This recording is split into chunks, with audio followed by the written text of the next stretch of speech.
starring Eve Arden, directed by Al Lewis, and presented for your pleasure by Cool Shake, the swell new mix for making thick, foamy milkshakes at home, pre-cooked minute rice for perfect rice without cooking, and Jell-O instant pudding, that good busy day dessert.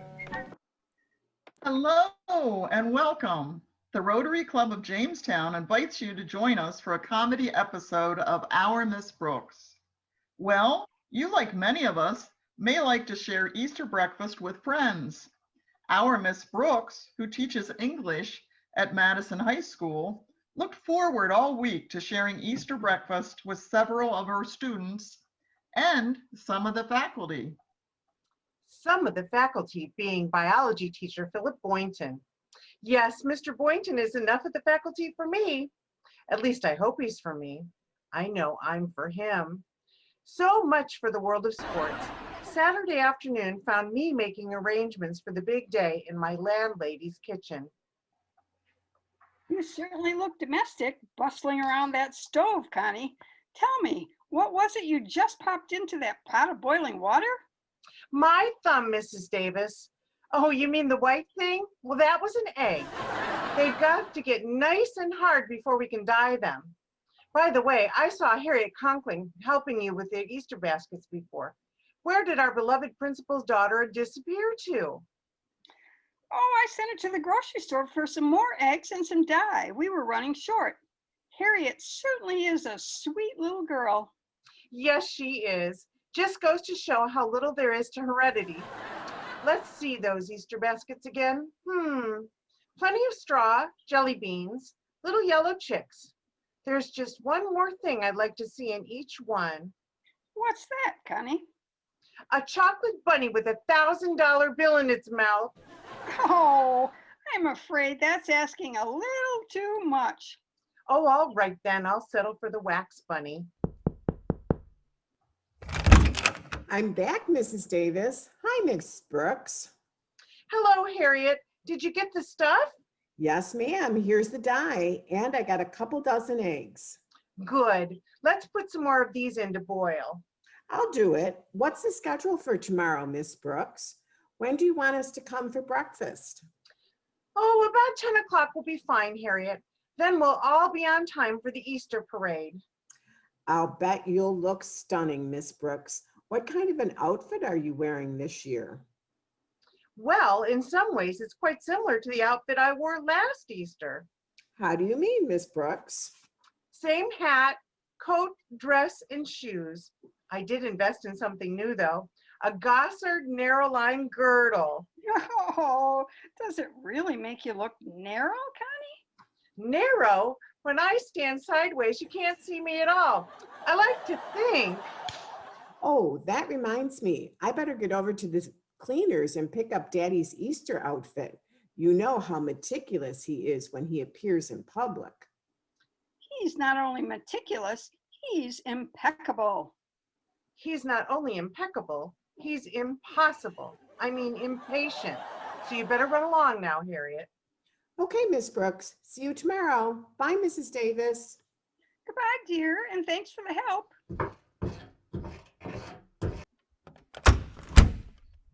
Now, you'll probably want to wash up after you mix that dye, Connie.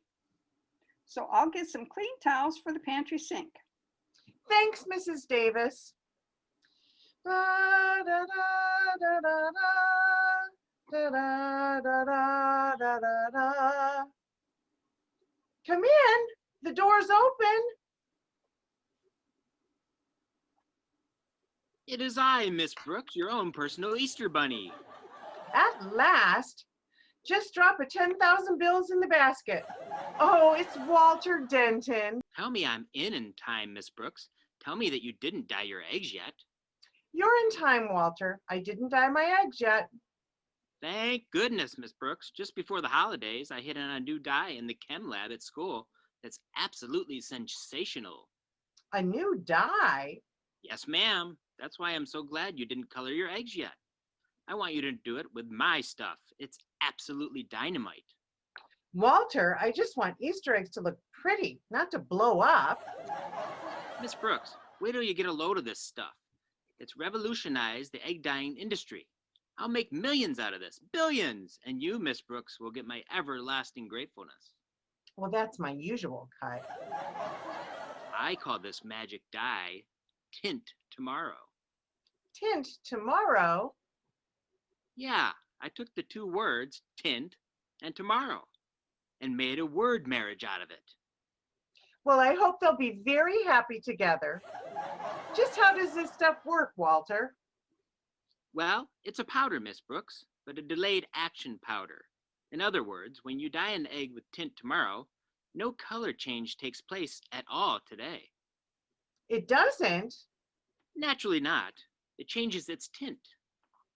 Tomorrow. You see, that's why I Call it Tint tomorrow. Well, that was fun. What do we do now? I brought over these sample eggs that I dyed yesterday, Miss Brooks. Look, red, blue, green, purple. Aren't they beautiful? They are nice, Walter. Very brilliant. Is this invention of yours easy to apply?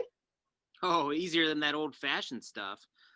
These 2 bags will dye 12 eggs each. And now look, I've got to get downtown, an errand for my folks. So I'll just leave these 4 extra bags by your pantry sink on my way out. Well, I'll certainly be happy to try it, Walter. Remember, Miss Brooks, I haven't got this invention patented yet, so you mustn't breathe a word about it. In fact, I must insist on an oath of secrecy.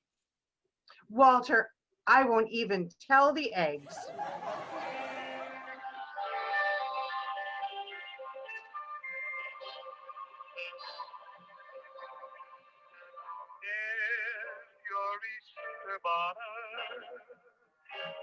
With all the frills and parties.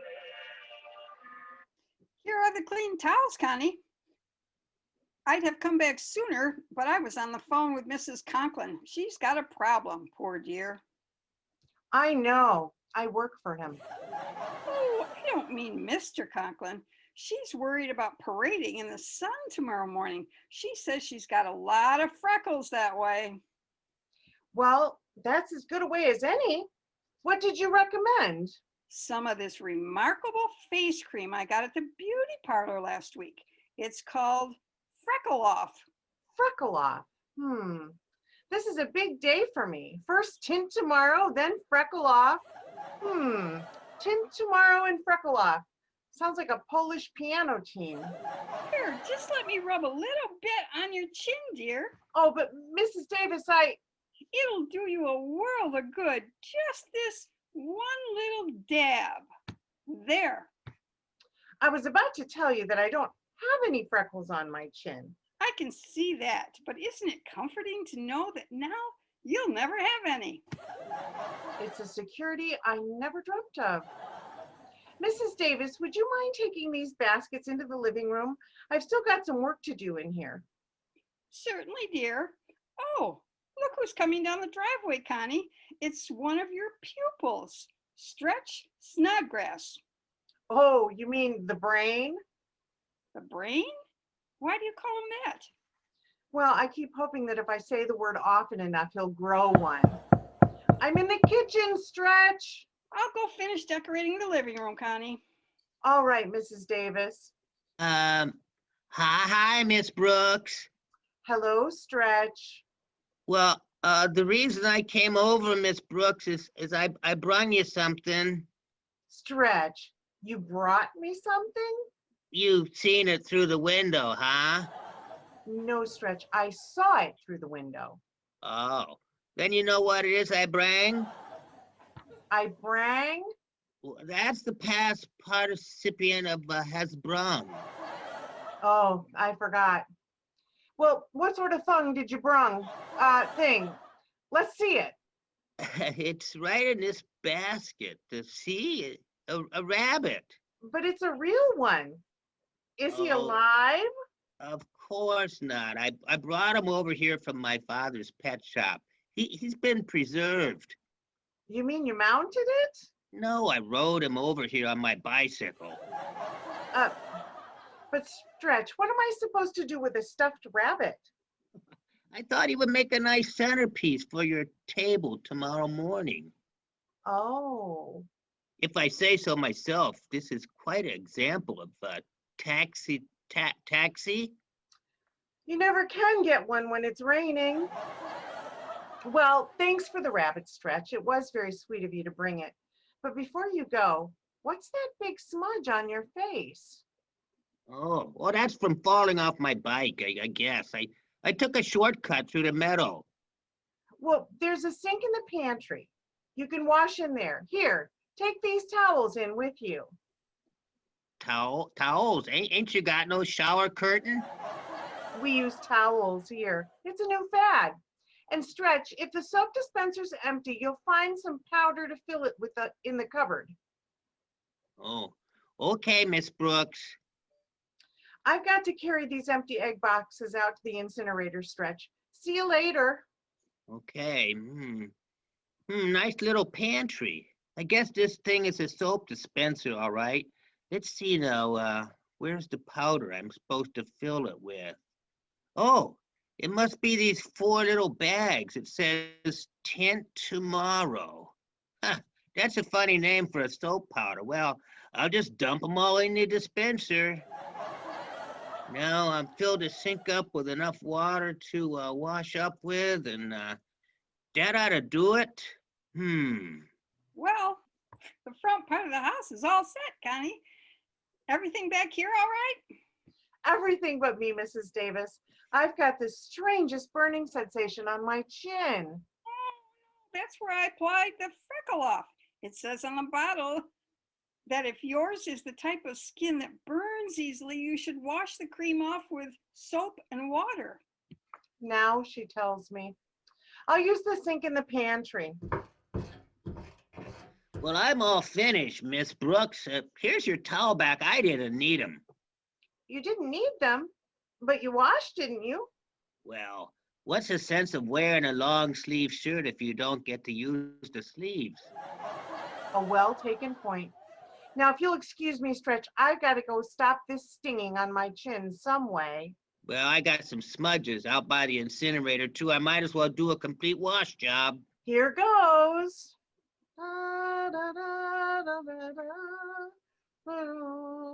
Gosh, Miss Brooks, if my face is as pretty as yours, I'd never wash it. Boy, I bet you're gonna be the swellest lady in the Easter parade. Oh, I don't care about that, Stretch. All I want to do is brighten up the little corner where I am.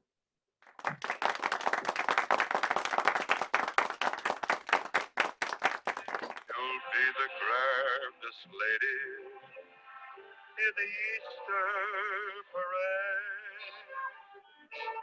I'll be all in clover, and when they look you over, I'll be the proudest fella in the Easter parade. Well, even if Stretch Snodgrass isn't the most brilliant person in the world, Miss Brooks, who has also washed her face in Walter's dye, might easily attain that title. However, since the dye, which is still in the dispenser, requires hours of exposure before it works, Miss Brooks didn't know on Saturday afternoon what a colorful Easter she was facing.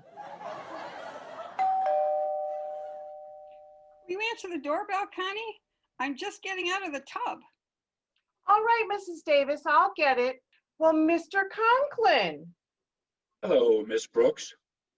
to what fortuitous circumstances do we owe the pleasure of this visit from Madison's distinguished principal?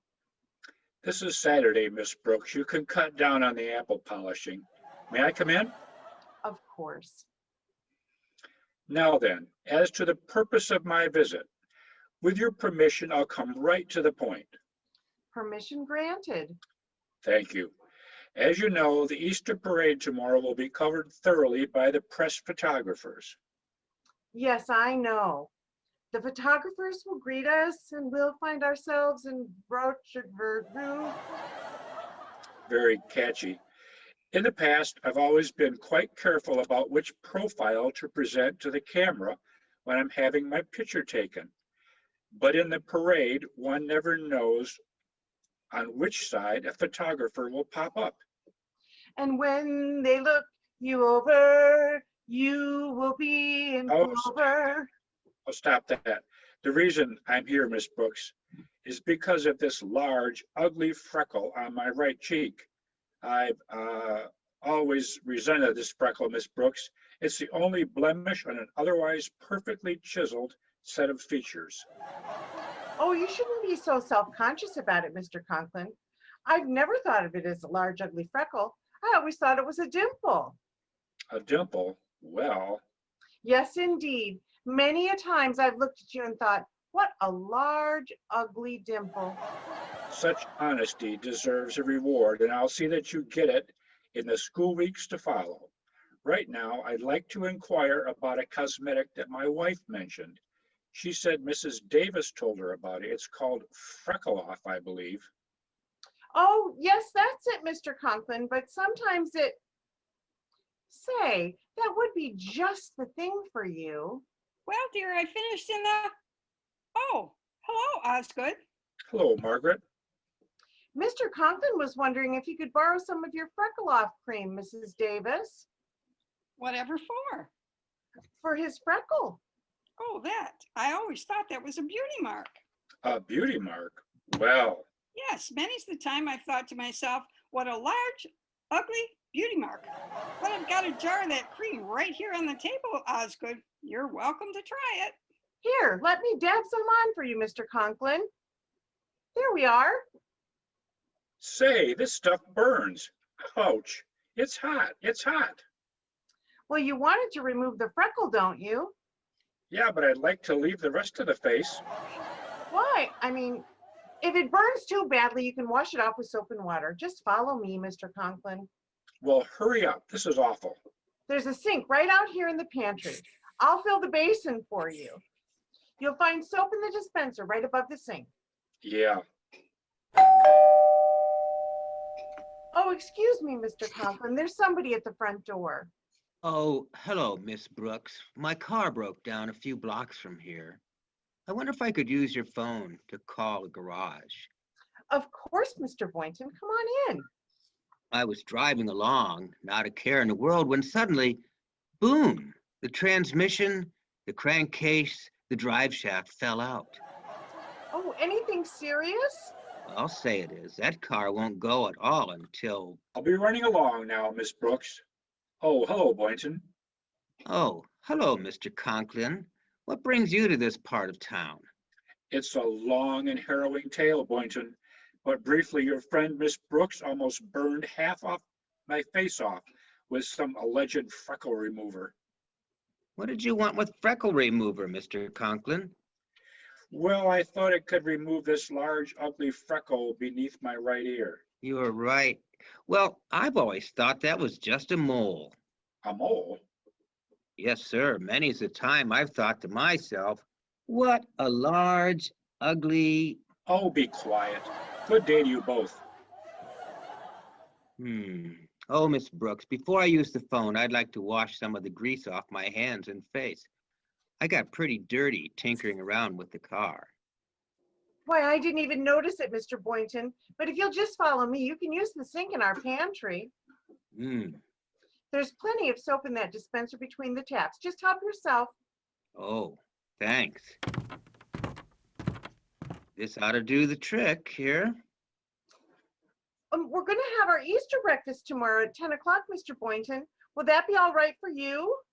Easter breakfast. Oh, gee, I'm sorry, Miss Brooks. That's the reason I drove over here to tell you I can't make it tomorrow. Oh, you can't make it. Why not? Well, I got a wire from my folks this morning. They're visiting friends at Eagle Springs, and they asked me to join them. It's only 40 miles from here, and I thought I'd drive up in the morning. Of course, that's out of the question now. It'll take days to fix that car of mine. Good.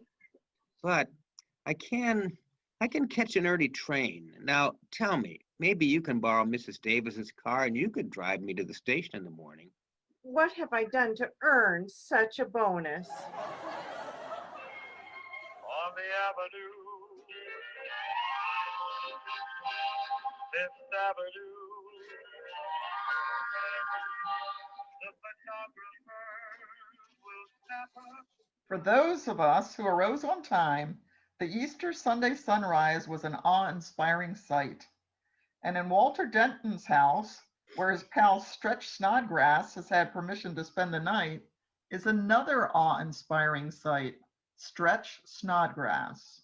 Walter. Hey, Walter, are you up yet? Yeah, I'm up.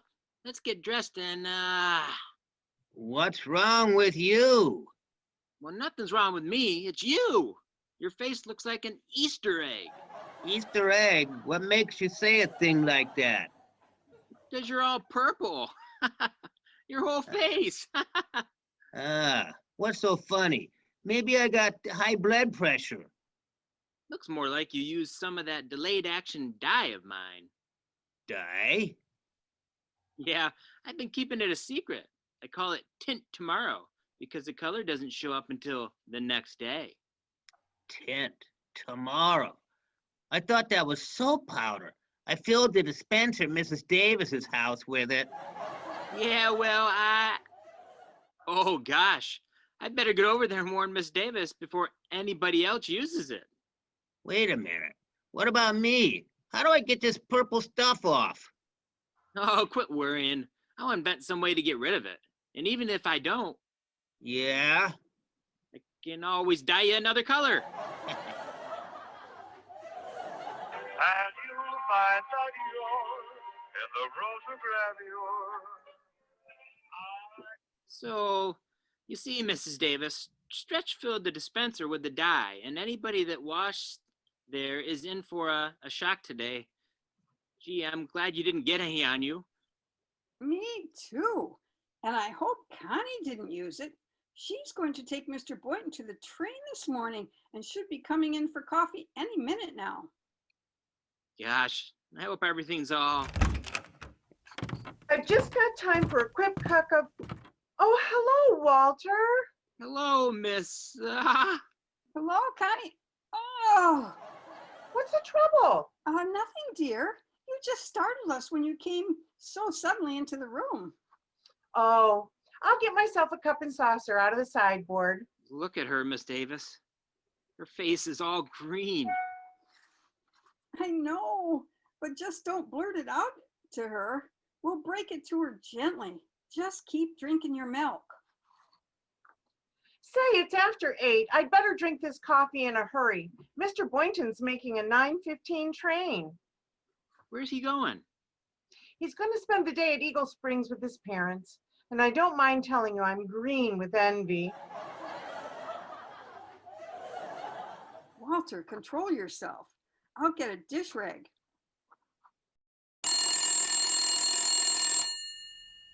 Oh, will you get that, please, Connie? All right. Hello, Miss Brooks speaking.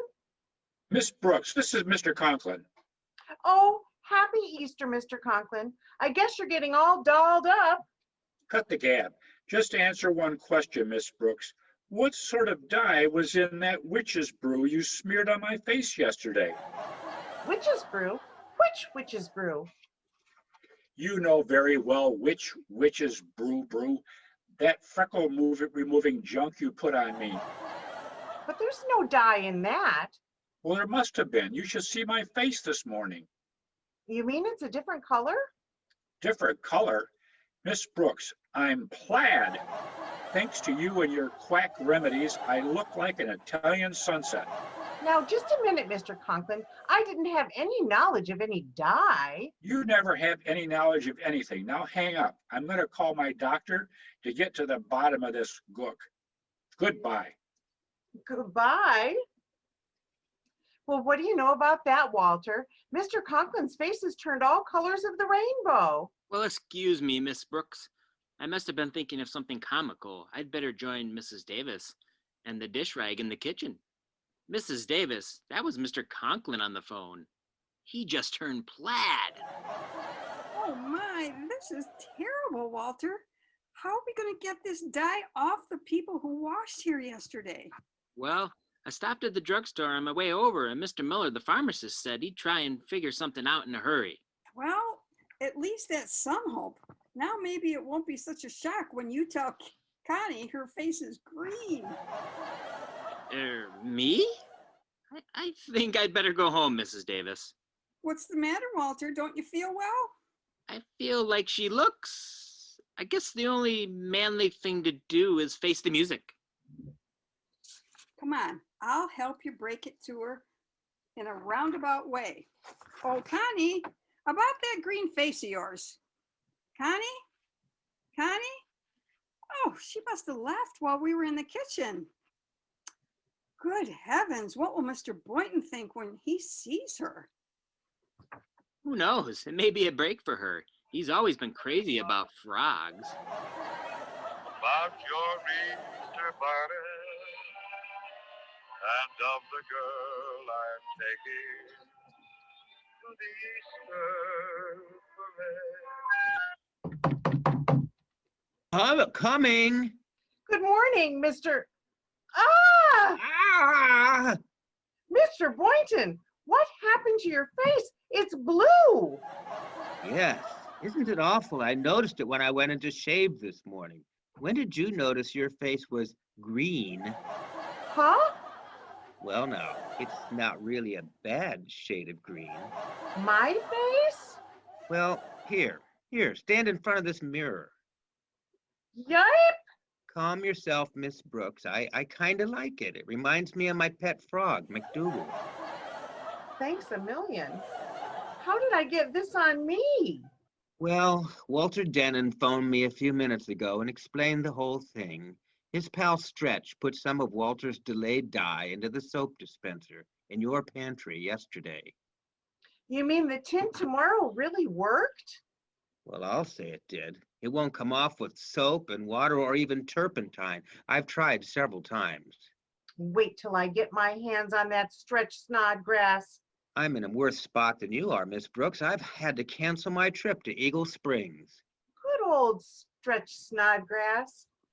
But if you're not going away today, how about coming over to my place? Oh, no. I wouldn't budge out of this apartment with this blue face, Miss Brooks.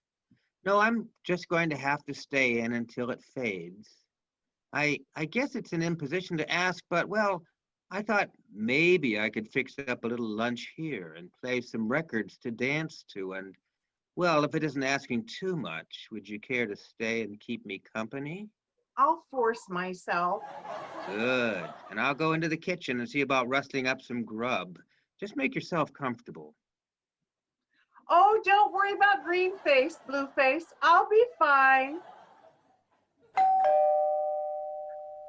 I'll get it. Don't slap me, Mrs. Brooks. Everything's going to be fine. You're so right, Walter. Goodbye.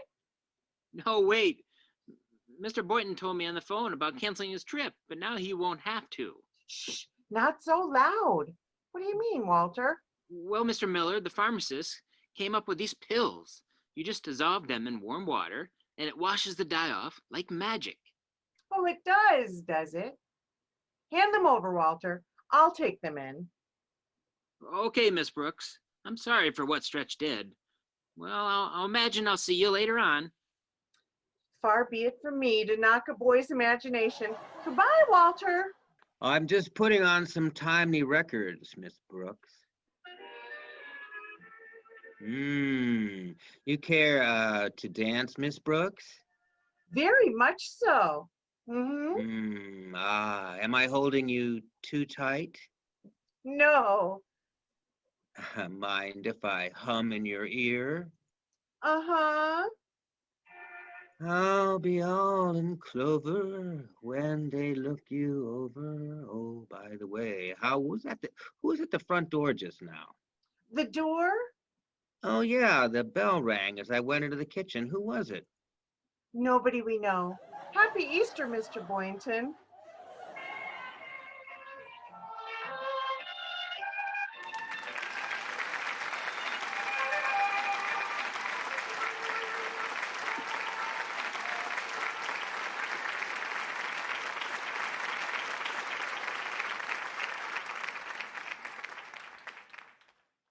This is the Rotary Club of Jamestown.